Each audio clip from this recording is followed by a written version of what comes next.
15 অক্টোবরের পর খুলছে বিশ্ববিদ্যালয়, তার আগেই দেয়া হবে শিক্ষার্থীদের টিকা। 11 সেপ্টেম্বর পর্যন্ত বাড়ল ছুটি, সবাইকে ভ্যাকসিন দেয়াই বড় চ্যালেঞ্জ। আলোচনায় জিয়াউর রহমানের কবর, প্রধানমন্ত্রী বললেন নেই চন্দ্রিমা উদ্যানে। মুক্তিযুদ্ধ বিষয়ক মন্ত্রী জানালেন সরিয়ে নেওয়া হবে সমাধি।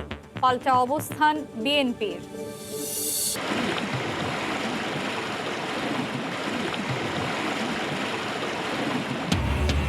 আবারও ভাঙল ফেনীর মুহুরী নদীর বাঁধ, তলিয়ে গেছে 4টি গ্রাম সহ সড়ক। পদ্মা সেতু এড়িয়ে চলবে ফেরি।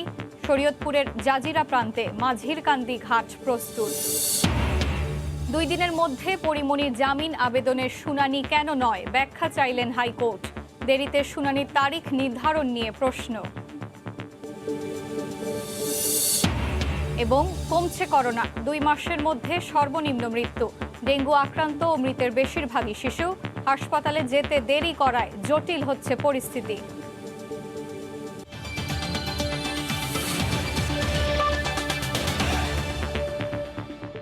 দেখছিলেন শিরোনাম, জনপদের সময়ের সঙ্গে আছি আমি এশা হোসেন। 15 অক্টোবরের পর খুলতে যাচ্ছে দেশের উচ্চশিক্ষা প্রতিষ্ঠান। কোন বিশ্ববিদ্যালয় কবে খুলবে সিদ্ধান্ত নেবে সিন্ডিকেট। বিকেলে শিক্ষা মন্ত্রণালয়ের এক বৈঠকে এই সিদ্ধান্ত নেওয়া হয়। এদিকে বিশ্ববিদ্যালয় খোলার ঘোষণায় উচ্ছ্বাস প্রকাশ করে শিক্ষার্থীরা বলছেন, এই সময়ের মধ্যে সবার করোনার টিকা নিশ্চিত করাই সবচেয়ে বড় চ্যালেঞ্জ। গেল বছরের 8 মার্চ বাংলাদেশে আঘাত হানে বৈশ্বিক মহামারী করোনার ছোবল। এরপর সংক্রমণ ছড়াতে থাকে, এক পর্যায়ে বন্ধ হয়ে যায় দেশের সকল শিক্ষা প্রতিষ্ঠান। 17 মার্চ 2020 সালে বন্ধ হওয়া শিক্ষা প্রতিষ্ঠানের দরজা খোলা সম্ভব হয়নি প্রায় 1.5 বছরে। তবে সরকারি তরফে বরাবরই আশ্বাস ছিল সংক্রমণ হার কমলেই খুলবে সব। গত 2 সপ্তাহ ধরে সংক্রমণের হার নিম্নমুখী, একই সঙ্গে চলছে টিকা কার্যক্রম। এর উপর ভর করে প্রথম ধাপ খুলতে যাচ্ছে বিশ্ববিদ্যালয় পর্যায়ের শিক্ষা প্রতিষ্ঠান। বৃহস্পতিবার বিকেলে ভার্চুয়াল বৈঠকে বসেন শিক্ষা সংশ্লিষ্টরা। সিদ্ধান্ত নেওয়া হয় 15 অক্টোবরের পর দেশের বিশ্ববিদ্যালয়ের পর্যায়ের শিক্ষা প্রতিষ্ঠানগুলো খুলে দেয়ার। প্রস্তুত আছে বিশ্ববিদ্যালয় কর্তৃপক্ষ ও শিক্ষার্থীরাও। যদি আমাদের হল আসলে খুলে দেওয়া হয় কিংবা আমাদের শিক্ষা প্রতিষ্ঠান যদি খুলে দেওয়া হয়, তাহলে এই সিদ্ধান্তকে আমি সাধুবাদ জানাই। আমি 2019 থেকে এই অবধি এখনো পর্যন্ত প্রথম সেমিস্টারে আছি, তো এই জন্য কিন্তু সবাই কিন্তু অনেক হতাশার মধ্যে আছে। যত দ্রুত বিশ্ববিদ্যালয় খুলে দেওয়া হয়, যত দ্রুত শিক্ষা কার্যক্রম শেষ করা যায়, ততই দেশের জন্য উন্নতি হবে। সব থেকে বড় কথা সেটা হচ্ছে আমরা পরীক্ষায় বসতে পারবো। সকলকে এই ধরনের নির্দেশনা দিয়েছি যে যেন সকলে 15 সেপ্টেম্বরের মধ্যে টিকা কার্যক্রমের আওতায় আসে, এবং যাদের এনআইডি নাই, ন্যাশনাল আইডি নাই, তাদের জন্য আমরা ইতিমধ্যেই সরকারের সংশ্লিষ্ট দপ্তর বিভাগকে এটা বিশেষভাবে অনুরোধ করেছি যে অগ্রাধিকার দিয়ে আমাদের শিক্ষার্থীদেরকে এই এনআইডি সরবরাহ। এখন পর্যন্ত কত শিক্ষার্থীকে টিকা দেওয়া হয়েছে এ বিষয়ে আগামী 1 সপ্তাহের মধ্যে সব বিশ্ববিদ্যালয় কর্তৃপক্ষকে প্রতিবেদন পাঠাতে হবে বিশ্ববিদ্যালয় মঞ্জুরি কমিশনে। আগামী 7 দিনের মধ্যে বিশ্ববিদ্যালয়গুলো থেকে টিকাদানের অবস্থান সম্পর্কে একটি সম্পূর্ণ প্রতিবেদন, একটি পূর্ণাঙ্গ প্রতিবেদন শিক্ষা মন্ত্রণালয়ে প্রেরণ করা হবে। তবে এর আগে বিশ্ববিদ্যালয়ের প্রায় 1,30,000 আবাসিক শিক্ষার্থীকে টিকার আওতায় আনা হবে। এখন পর্যন্ত প্রাথমিক বিদ্যালয়ের 85% শিক্ষককে টিকার আওতায় আনা হয়েছে। ফারুক ভূঁইয়া, রবিন, সময় সংবাদ, ঢাকা। চন্দ্রিমা উদ্যানে জিয়াউর রহমানের কবর নেই, তারপরও কেন সেখানে বিএনপি বিশৃঙ্খল পরিস্থিতি সৃষ্টি করতে চায়, এমন প্রশ্ন তুলেছেন প্রধানমন্ত্রী শেখ হাসিনা। সকালে শোক দিবসে ঢাকা মহানগর আওয়ামী লীগের আলোচনায় সরকার প্রধান একথা বলেন।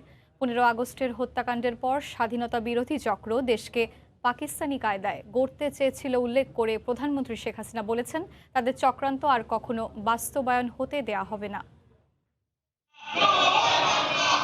শোকের মাসে নানা কর্মসূচিতে 75-এর 15 আগস্টের স্মৃতিচারণ করে বাংলাদেশ আওয়ামী লীগ। বৃহস্পতিবার সকালে কেন্দ্রীয় কার্যালয়ে এই স্মরণ সভায় যোগ দেন সরকার প্রধান শেখ হাসিনা। ঢাকা উত্তর ও দক্ষিণ মহানগর কমিটির আয়োজনে এই সভায় তৎকালীন বিভিন্ন রাজনৈতিক ঘটনার পরিক্রমা তুলে ধরে বক্তব্য রাখেন প্রধানমন্ত্রী। তিনি বলেন, জিয়াউর রহমান ও তার দোসররা স্বাধীনতাকেই ভুলুণ্ঠিত করতে চেয়েছিল। ঘাতকের দল এই হত্যাকাণ্ড করে বাংলাদেশকে ইসলামিক রিপাবলিক অব বাংলাদেশ ঘোষণা দিয়েছিল রেডিওতে প্রথম। এরকম একটা ঘটনার পর আমাদের দল সমর্থক মুক্তিযোদ্ধাদের যে ভূমিকা ছিল তা হয়তো তারা করতে পারেনি। সেনাবাহিনীরও যার যা ভূমিকা ছিল তারাও কিন্তু সঠিকভাবে করে নাই। এর পিছনের রহস্যটা কি, সেটাই কথা। চন্দ্রিমা উদ্যানে জিয়াউর রহমানের কবর নেই জেনেও বিএনপি কেন সেখানে হাঙ্গামা করে সেই প্রশ্ন তোলেন আওয়ামী লীগ প্রধান। চন্দ্রিমা উদ্যানে জিয়ার কবরে যে মারামারি করলো বিএনপি জানে না যে সেখানে জিয়ার কবর নাই, জিয়া নাই, ওখানে জিয়ার লাশ নাই? তারা তো ভালোই জানে। তাহলে আপনার নাটক করে কেন? খালেদা জিয়া বা তারেক জিয়া কি বলতে পারবে যে তার বাবার লাশ দেখেছে? গুলি খাওয়া লাশ তো দেখাই যায়। তারা কি দেখেছে কখনো? বা কোনো একটা ছবি দেখেছে? কেউ দেখেনি। ওই বাক্সের ফাঁক থেকে যারা দেখেছে একটু, সেই এরশাদের মুখ থেকেই শোনা কমব্যাট ড্রেস পরা ছিল। জিয়াউর রহমান তখন প্রেসিডেন্ট, তখন তো সে কমব্যাট ড্রেস পরে না। এটা কি বিএনপির লোকরা জানে না? তাদের মারামারি ধস্তাধস্তি করার চরিত্র তো এখনো যায়নি। জাতির পিতার আদর্শকে হত্যা করতেই বিগত দিনে ক্ষমতাসীনরা দেশের উন্নয়নে কাজ করেনি বলেও অভিযোগ তোলেন শেখ হাসিনা। স্বাধীনতা অর্জনটাই যে একটা ভুল, সেই ভুলটাকে দেখানো মানুষকে, সেই জন্য দেশের কোনো উন্নতি যারা এসছে, জিয়াই বলেন, এরশাদি বলেন, খালেদা জিয়া বলেন, এরা কিন্তু করেনি। এবং এখানে জিয়াউর রহমানই সব থেকে বেশি।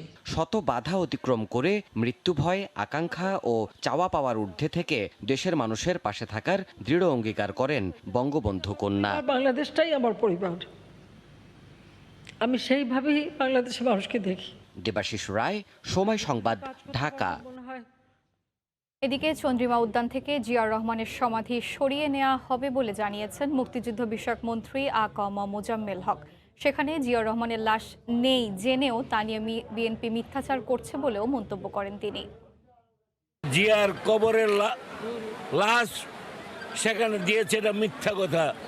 সেখানে কোনো লাশ নাই। থাকলে ডিএনএ টেস্ট করে প্রমাণ করুক সেখানে অন্য কিছুর লাশ সেখানে দেওয়া হয়েছে। মূল নকশা ছিল সেই অনুযায়ী সংসদ চত্বর থাকবে। এখানে জিয়াউর রহমান সহ আরও অনেক অবাঞ্ছিত ব্যক্তির কবর আশেপাশে আছে, সেগুলো থাকতে পারে না। যে সমস্ত স্থাপনা আছে তাও থাকতে পারে না। এদিকে জিয়াউর রহমানের সমাধি নিয়ে আওয়ামী লীগের বক্তব্য হাস্যকর বলে মন্তব্য করেছেন বিএনপি মহাসচিব মির্জা ফখরুল ইসলাম আলমগীর। বিকেলে এক ভার্চুয়াল আলোচনা সভায় তিনি এ মন্তব্য করেন। মির্জা ফখরুল বলেন, আওয়ামী লীগ নেতাদের বক্তব্যেই প্রমাণিত হয় তারা জিয়ার স্বাধীনতা যুদ্ধের অবদানকে স্বীকৃতি দিতে চায় না। তিনি তার মাজার সম্পর্কেও কথা বলেছেন, তার ৭১ সালের যুদ্ধের ভূমিকা নিয়েও কথা বলেছেন। এটা একটা হাস্যকর একটা বক্তব্য তিনি রেখেছেন, এবং এই বক্তব্যগুলো থেকেই প্রমাণিত হয় যে এরা কতটা প্রতিহিংসা পরায়ণ, যে তারা যে স্বাধীনতার যিনি ঘোষণা দিলেন তার ন্যূনতম যে স্বীকৃতি, সেই স্বীকৃতিকেও তারা দিতে নারাজ। আজকে এই কথাই ঐতিহাসিকভাবে সত্য, এটা দিবালোকের মতো সত্য যে শহীদ প্রেসিডেন্ট জিয়াউর রহমান তিনি রণাঙ্গনে থেকেই যুদ্ধ করেছেন, রণাঙ্গনে থেকেই যুদ্ধ পরিচালনা করেছেন। বছরের পর বছর পার হলেও ফেনীতে বাঁধ ভাঙার ভোগান্তি থেকে রেহাই পাচ্ছে না ফুলগাজীবাসী। বুধবার মধ্যরাতে পাহাড়ি ঢলে মুহুরী নদীর বন্যা নিয়ন্ত্রণ বাঁধের একটি অংশ ভেঙে পড়েছে। এতে উপজেলার ফুলগাজী সদর ইউনিয়নের 4টি গ্রাম প্লাবিত হয়েছে। মাস না পেরোতেই একই বাঁধে আবারও ভাঙনে ক্ষুব্ধ এলাকাবাসী। আতিয়া সজলের রিপোর্ট, ক্যামেরায় ছিলেন মীর হোসেন রাসেল। পানিতে থই থই করছে ফেনীর ফুলগাজী বাজার ও পরশুরাম সড়ক। 122 কিলোমিটার দীর্ঘ মুহুরী নদীর বাঁধ এখন ফুলগাজীবাসীর কাছে যেন গলার কাটা। বুধবার রাতে হঠাৎ করেই পাহাড়ি ঢলে পানির চাপে ফেনীর ফুলগাজী উপজেলার জয়পুর অংশে মুহুরী নদীর বেড়িবাঁধের একটি অংশে ভেঙে যায়। সড়কের পাশাপাশি লোকালয়ে পানি ঢুকে পড়ায় চরম ভোগান্তিতে ফুলগাজী ইউনিয়নের জয়পুর, ঘনিয়ামোড়া, পূর্ব ঘনিয়ামোড়া ও কিসমত ঘনিয়ামোড়া গ্রামের শত শত গ্রামবাসী। 1.5 মাসের ব্যবধানে আবারও এই ভাঙনে ক্ষোভ জানায় এলাকাবাসী। এই বছর নতুন না, এটা সারা বছর এই অবস্থা। বাঁধগুলি টেকসই ভাবে ঠিক মতো বাঁধে না, আমাদের অনেক ক্ষয়ক্ষতি হয়। ধান রুচি ধান নিচে গই, মাছও নিচে গই, এখন তো আমরা চলার কোনো সিস্টেম নাই। অবহেলার কারণে এই হাজার হাজার বিঘা জমির ধান কৃষকের শেষ। মেরামত করা হয়, সেই মেরামতটা এমন ভাবে করা হয় যেন পানি আসলে আবার ভেঙে যায়। প্রতি বছরই ঘরবাড়ি, ফসলের জমি আর পুকুরের মাছ ভেসে যাওয়ায় নিঃস্ব হয়ে পড়েছে এলাকাবাসী। এই অবস্থায় স্থায়ী সমাধানের দাবি খোদ কৃষি কর্মকর্তার। 150 হেক্টর আবাদি জমি আমাদের প্লাবিত হয়ে গেছে। পরবর্তীতে রিকভার করার জন্য নাবির রোপা আমন যেটা বলি আমরা, সেটা করতে পারবে, কিন্তু কৃষকের যে ক্ষতি হবে সেটা তো পুষিয়ে না খুব মুশকিল হবে। বাঁধ ভাঙার আগে থেকেই মুহুরী নদীর পানি বিপদসীমার উপর দিয়ে প্রবাহিত হচ্ছিল। উজানে বৃষ্টি না হলে পানি দ্রুত নেমে যাবে বলে আশাবাদ পানি উন্নয়ন বোর্ডের। 9 এর নিচে হলে পানি যখন একেবারে নেমে যাবে, এখন না, এখন তো ধরেন 13 বা 13 কাছাকাছি, 13.22 আছে, পানি ওঠানামা করতেছে। কিন্তু পানি যখন 9 বা 9 এর চেয়ে একটু কম হবে, সেক্ষেত্রে পানি যখন কমবে তখন করতে পারবে। 1 জুলাই টানা বর্ষণ ও পাহাড়ি ঢলে মুহুরী ছাড়াও ফেনীর কহুয়া ও সিলোনিয়া নদীর বন্যা নিয়ন্ত্রণ বাঁধের 3টি স্থানে ভেঙে পরশুরাম ও ফুলগাজী উপজেলার 10টি গ্রাম প্লাবিত হয়েছিল। প্রায় অর্ধ কোটি টাকা ব্যয়ে বাঁধ মেরামত করে পানি উন্নয়ন বোর্ড। আতিয়া সজল, সময় সংবাদ, ফেনী। পদ্মা সেতু এড়িয়ে ফেরি চলাচল শুরু করতে শরীয়তপুরের জাজিরা প্রান্তে নতুন ঘাট প্রস্তুত করা হয়েছে। পন্টুন স্থাপন ছাড়াও সংযোগ সড়কের কাজ শেষ হয়েছে। বিআরডব্লিউটিসি বলছে নির্দেশনা পেলে ফেরি চালু হয়ে যাবে। এদিকে গেল 8 দিন ধরে শিমুলিয়া রুটে ফেরি চলাচল বন্ধ থাকায় দুর্ভোগ পোহাচ্ছেন ঘাট ব্যবহারকারীরা। শরীয়তপুর প্রতিনিধি মফিজুর রহমান রিপনকে সঙ্গে নিয়ে নাসিরুদ্দিন উজ্জ্বলের রিপোর্ট, ছবি তুলেছেন আবু সাইদ। অবশেষে মাঝির কান্দি ঘাট চালু হচ্ছে। ঘাটে পন্টুন স্থাপন করা হয়ে গেছে, সংযোগ সড়ক তৈরিও শেষ। পদ্মা সেতু এড়িয়ে সোজা পথে মাঝির কান্দি ঘাট ফেরি চলাচলের জন্য পুরোপুরি প্রস্তুত। এই ঘাটটা আরো বহুত আগে আসা উচিত ছিল। প্রবল স্রোতে পদ্মা সেতু নিচ দিয়ে ফেরি চলাচল ঝুঁকিপূর্ণ দাবি করে গেল 8 দিন ধরে শিমুলিয়া বাংলা বাজার রুটে ফেরি চলাচল বন্ধ রেখেছে বিআইডব্লিউটিসি। আইসা তখন বিপদে পড়ে গেছে, এখন ফেরি বন্ধ। বিআইডব্লিউটিএ জানায় মিডিয়াম ফেরি চলাচলের জন্য মাঝির কান্দি ঘাট একেবারেই প্রস্তুত। জরুরি ব্যবস্থায় ছোট গাড়ি বা অ্যাম্বুলেন্স এই ধরনের যদি কোনো পারাপারের প্রয়োজন হয় তাহলে এই মাঝিরকান্দি ঘাট দিয়ে শিমুলিয়ার সাথে পারাপার করা যেতে পারে। আমরা তো মন্ত্রণালয়ের সিদ্ধান্ত লাগবে, সরকারের সিদ্ধান্ত লাগবে।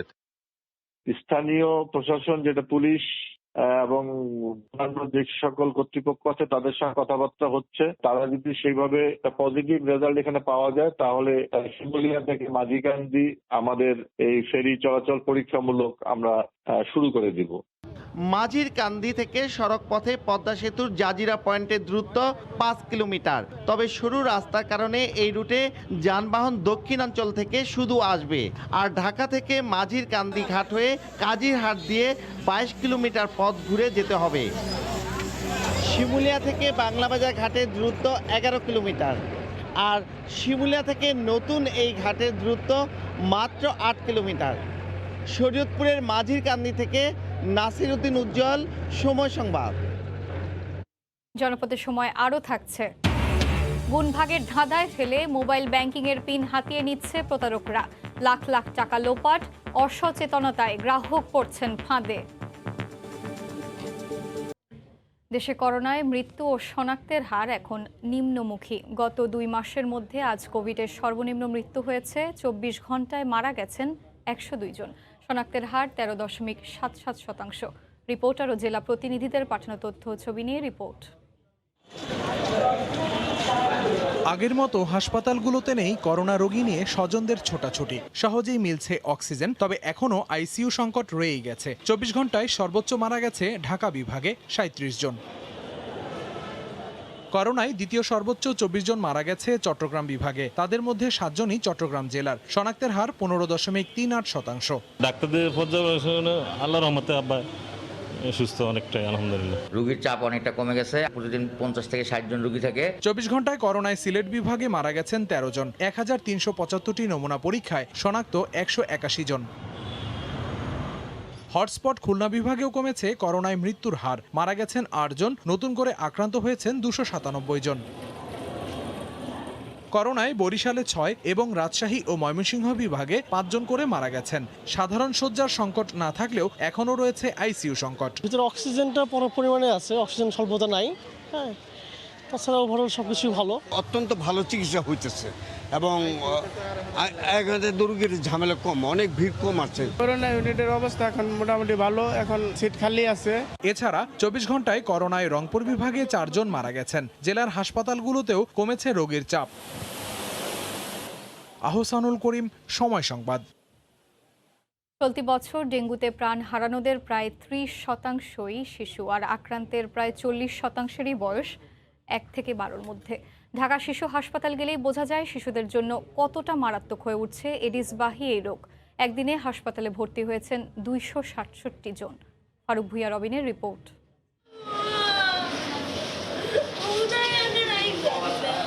বয়স মাত্র 10 বছর পেরোতেই আদরের জান্নাতকে কেড়ে নিল ডেঙ্গু।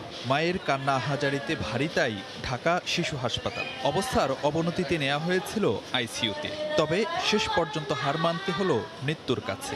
জসীমউদ্দিন মেডিকেলে নিয়ে গেছিলাম, পরে কইছে আইসিইউতে রাখা লাগবো, পরে এই জায়গায় নিয়ে এসেছি। আজকে 4 দিন হয় ভর্তি করাইছি, পরে আজকে মারা গেছে। দেশে এখন পর্যন্ত ডেঙ্গুতে প্রাণ হারানো 40 জনের 12 জনই শিশু। এর মধ্যে 7 মৃত্যুর করুণ সাক্ষী ঢাকা শিশু হাসপাতাল। ক্রমেই বেড়ে চলা রোগী চাপ সামাল দিতে হিমশিম খেতে হচ্ছে কর্তৃপক্ষকে। হাসপাতালটিতে বর্তমানে ডেঙ্গু নিয়ে ভর্তি 63 শিশু। বর্তমানে দেশে এর চেয়ে বেশি ডেঙ্গু রোগী আছে কেবল 2টি হাসপাতালে, ফাঁকা নেই কোনো আইসিইউ। হাসপাতালের এ চিত্রই বলে দেয় শিশুদের জন্য কতটা উদ্বেগজনক ডেঙ্গু পরিস্থিতি। অনেক শিশু দ্রুতই কাবু হয়ে পড়ছে এডিসের কামড়ে। অনেক খারাপ অবস্থা থেকে আমার আল্লাহর রহমতে আমার ছেলেকে ফিরিয়ে দিয়েছে আমার কোলে। আমার ছেলে তো মনে হচ্ছিল যে চলেই যাবে দুনিয়া থেকে, এরকম অবস্থা ছিল। আমরা আল্লাহর কাছে দোয়া করতে করতে অসহায়, এমন অসহায়, 2টা মেডিকেল ঘুরে পড়ে এখানে অসহায় আইসি এখানে। এটা এত দ্রুত অবস্থার পরিবর্তন ঘটলো, মানে 3 দিন জ্বর ছিল, প্লাটেলেট দ্রুত কমতে থাকলো। প্রথম দিনে দেখলাম 2,25,000, তারপরের দিন 1.5 লাখ, এখন 80 নিচে চলে আসছে। চিকিৎসকরা বলছেন শিশুদের ক্ষেত্রে কোভিডের চেয়েও ভয়ানক ডেঙ্গু। আবার বড় একটি অংশই দেরিতে হাসপাতালে আসায় সংকট আরও বাড়ছে। করোনা বাচ্চাদের কিন্তু অত খারাপ হয় না, দেখা যাচ্ছে মর্টালিটি বেশি বড়দের। সেরকম ডেঙ্গু হচ্ছে বাচ্চারাই খুব রিস্কে আছে। ওভার ফ্লুইড হয়ে কিন্তু প্লুরাল ইনফেকশন নিয়ে বাচ্চা অনেক খারাপ করে নিয়ে আসছে, তখন খুব ডিফিকাল্ট হয়ে যায় আমাদের কাছে যে এটাকে ট্রিট করা। জ্বরসহ ডেঙ্গুর উপসর্গ দেখা মাত্রই চিকিৎসকের পরামর্শ নিতে বলছেন বিশেষজ্ঞরা। ফারুক ভুঁইয়া রবিন, সময় সংবাদ, ঢাকা। আবেদন করার 21 দিন পর কেন পরিমনির জামিন শুনানির দিন ধার্য করা হলো, এ নিয়ে প্রশ্ন তুললেন উচ্চ আদালত। শুনানির তারিখ এগিয়ে 2 দিনের মধ্যে কেন জামিন আবেদন নিষ্পত্তি করা হবে না তাও জানতে চেয়েছেন হাইকোর্ট। 48 ঘন্টার মধ্যে জজ আদালতের বিচারককে এ রুলের জবাব দিতে বলা হয়। পরিমনির আইনজীবীর প্রত্যাশা, নিম্ন আদালতে ইতিবাচক আদেশ পাবেন তারা। ম্যাজিস্ট্রেট কোর্টে 4 দফা চেয়েও না পাওয়ায় জজ কোর্টে জামিন আবেদন করেন চিত্রনায়িকা পরিমনি, কিন্তু আদালত সে আবেদনের শুনানির দিন ধার্য করেন 21 দিন পর 13ই সেপ্টেম্বর। এ নিয়ে শুরু হয় আলোচনা সমালোচনা। পরদিন তার আইনজীবীরা শুনানির তারিখ এগিয়ে আনার আবেদন জানালেও তাতেও সাড়া দেননি মহানগর দায়রা জজ আদালত। প্রতিকার চেয়ে তাই হাইকোর্টে আসেন পরিমনি, যার শুনানি হয় বৃহস্পতিবার দুপুরে। সব শুনে দেরিতে শুনানির তারিখ দেয়া নিয়ে প্রশ্ন তোলেন উচ্চ আদালত। জানতে চান কেন 2 দিনের মধ্যে পরীর জামিন আবেদন নিষ্পত্তি করা হবে না, কেন বাতিল করা হবে না দেরিতে শুনানির আদেশ। 48 ঘন্টার মধ্যে এই 2 প্রশ্নের জবাব চাওয়া হয়েছে নিম্ন আদালতের কাছে। 22/8/2021 তারিখের আদেশ কেন স্যাটিসফাইড হবে না, এবং আমাদের যে বেল অ্যাপ্লিকেশন আছে ওনার কোর্টে, সেটা কেন 2 দিনের মধ্যে নিষ্পত্তি করা হবে না, তৎমর্মে রুল ইস্যু করেন। এই রুলটার কমিউনিকেট করার জন্য ডেপুটি অ্যাটর্নি জেনারেল এবং অ্যাসিস্ট্যান্ট অ্যাটর্নি জেনারেল ওনাদের 2 জনকেই 24 ঘন্টার মধ্যে কমিউনিকেট করার কথা বিজ্ঞ আদালত মাননীয় বিচারপতি মহোদয় নির্দেশ দেন। এদিন উচ্চ আদালত বলেছেন, এত দেরিতে শুনানি হলে আবেদনকারীর অধিকার ও স্বাধীনতা খর্ব করে। পরীর আইনজীবীর প্রত্যাশা, উচ্চ আদালতের হস্তক্ষেপে হয়তো এবার ইতিবাচক কিছু হবে। এই মামলার যে অফেন্সের যে মাত্রা, এই মাত্রা অনুযায়ী তাকে আগে বেল দেওয়ার জরুরি ছিল বলে আমাদের কাছে মনে হয়েছে, সেটা কোর্টকে বলেছি আমরা। তো মাননীয় আদালত সেটা বিবেচনা। ভিকটিম সাপোর্ট সেন্টারে 2 সন্তানের সঙ্গে তৃতীয় দিনের মতো দেখা করতে গেলেন তাদের জাপানি মা আর বাংলাদেশি বাবা। পিতার দাবি তার সন্তানরা এখানে ভালো নেই, আর মা বলছেন নিরাপদেই আছে 2 মেয়ে। এদিকে শিশুদের 5 তারকা হোটেলে রাখতে বাবার আবেদনের পরিপ্রেক্ষিতে হাইকোর্ট বলেছেন দুপক্ষ একমত হলেই কেবল হোটেলে রাখার আদেশ দেওয়া হবে। হরিপদ সাহার রিপোর্ট। 2 শিশু মেয়ের অধিকার নিয়ে জাপানি মা নাকানো এরিকো ও বাংলাদেশি বাবা ইমরান শরীফের দ্বন্দ্ব গড়িয়েছে আদালতে। উচ্চ আদালতের আদেশে ভিকটিম সাপোর্ট সেন্টারে 31 আগস্ট পর্যন্ত থাকবে তাদের 2 মেয়ে। সকালে মা, বিকেলে বাবা দেখা করছেন নিয়মিত।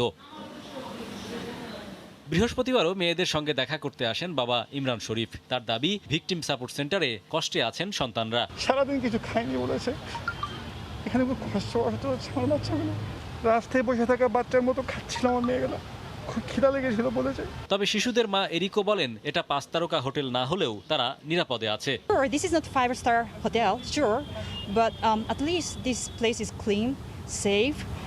The people here, who is taking care of the children here, they have big heart. এরিকোর আইনজীবী জানালেন, আদালতের বাইরেও সমস্যা সমাধানের চেষ্টা চলছে।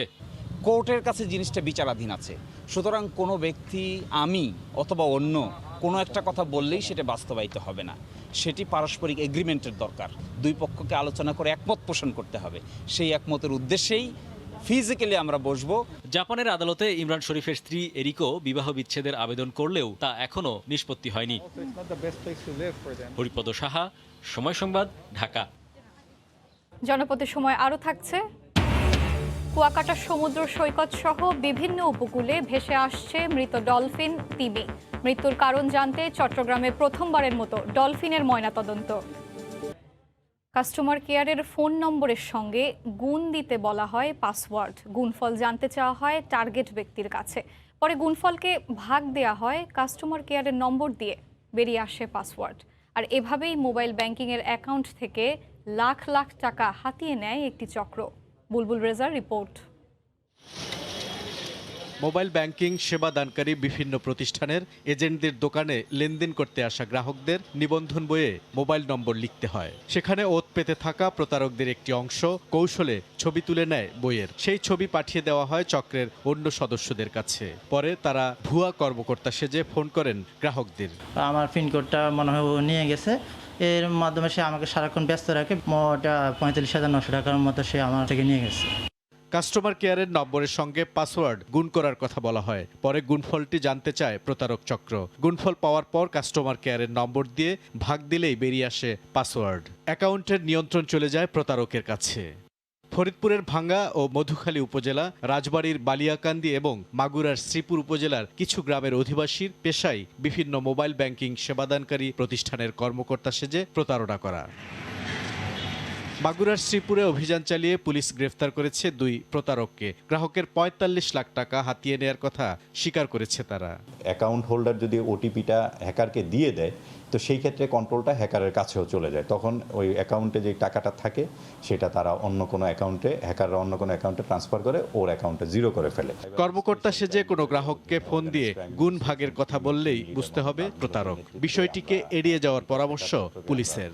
শনাক্ত করে। বুলবুল রেজা, সময় সংবাদ, ঢাকা। পটুয়াখালীর কুয়াকাটা সমুদ্র সৈকত সহ দেশের বিভিন্ন উপকূলে একের পর এক ভেসে আসছে মৃত ডলফিন ও তিমি সহ স্তন্যপায়ী প্রাণী। কি কারণে এসব প্রাণী মারা যাচ্ছে তা নিশ্চিত করে বলতে পারছেন না কেউই। মৃত প্রাণীর সংরক্ষণ কিংবা গবেষণায়ও নেই কোনো উদ্যোগ। কুয়াকাটায় মৃত প্রাণীর সংরক্ষণাগার নির্মাণের দাবি জানিয়েছেন স্থানীয় বাসিন্দা সহ ট্যুরিজম ব্যবসায়ীরা।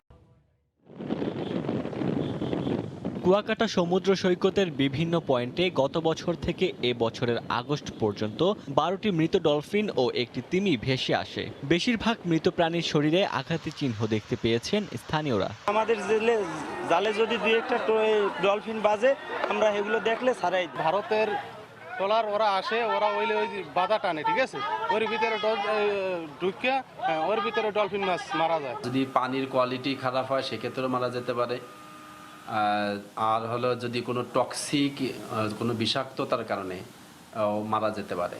ঠিক কী কারণে এসব প্রাণী মারা যাচ্ছে সেটা নিশ্চিত না হলেও বিশেষজ্ঞরা বলছেন সাগরের ট্রলার সহ অবৈধ জালের ব্যবহার বাড়ায় সামুদ্রিক প্রাণীর আবাসস্থল ধ্বংস হচ্ছে। অনেক সময় ওরা হাঁকর উঠতেছে, তখন কোনো প্লাস্টিক ঢুকে যেতে পারে, এটা হতে পারে। অনেক সময় হতে পারে জাহাজ এসেছে, বাড়ি খেয়েও কোনো প্রোপেলারে মারা যেতে পারে। খুব যত্ন সহকারে যেন এটা খুলে দেয় জালে আটকা পড়লে, আর পাশাপাশি টুকরা জাল যেন কোনোভাবেই যেন সমুদ্রে ফেলে না, এটা থেকে শতভাগ নিশ্চিত করতে হবে।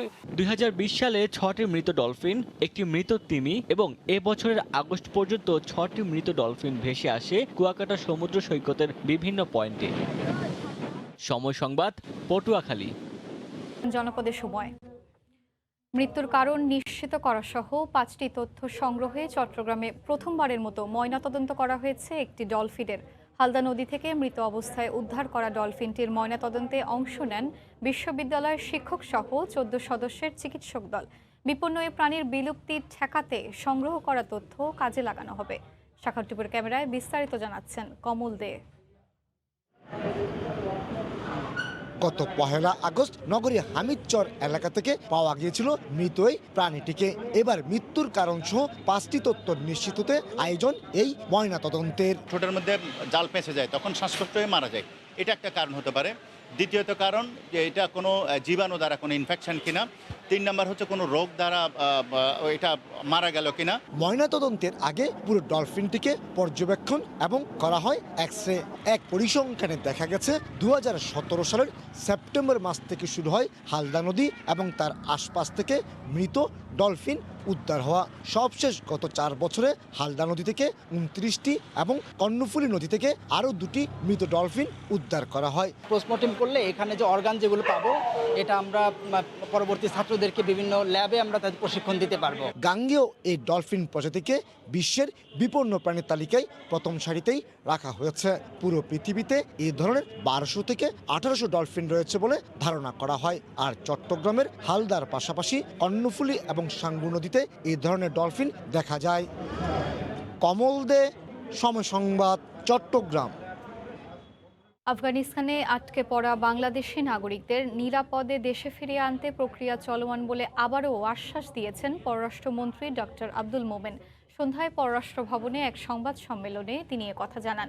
এদিকে আফগান শিক্ষার্থী এবং 14 বাংলাদেশি নাগরিক সহ ফ্লাইট বিলম্বের কারণ ব্যাখ্যায় মন্ত্রী বলেন যে দেশে যুদ্ধ পরিস্থিতি বিরাজ করছে, সেখানে ফ্লাইটের শিডিউল ঠিক থাকে না।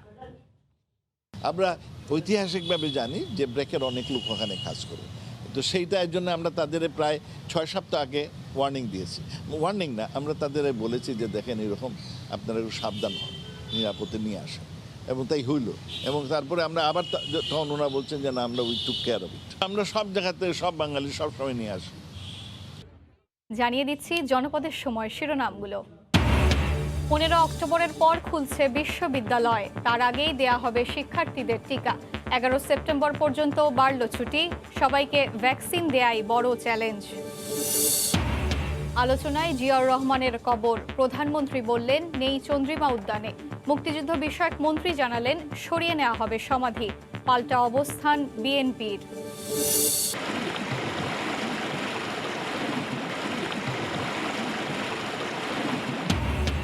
আবারও ভাঙল ফেনীর মুহুরী নদীর বাঁধ, তলিয়ে গেছে 4টি গ্রাম সহ সড়ক। পদ্মা সেতু এড়িয়ে চলবে ফেরি। শরীয়তপুরের জাজিরা প্রান্তে মাঝিরকান্দি ঘাট প্রস্তুত। এই ছিল জনপদের সময়, সঙ্গে থাকুন সময়।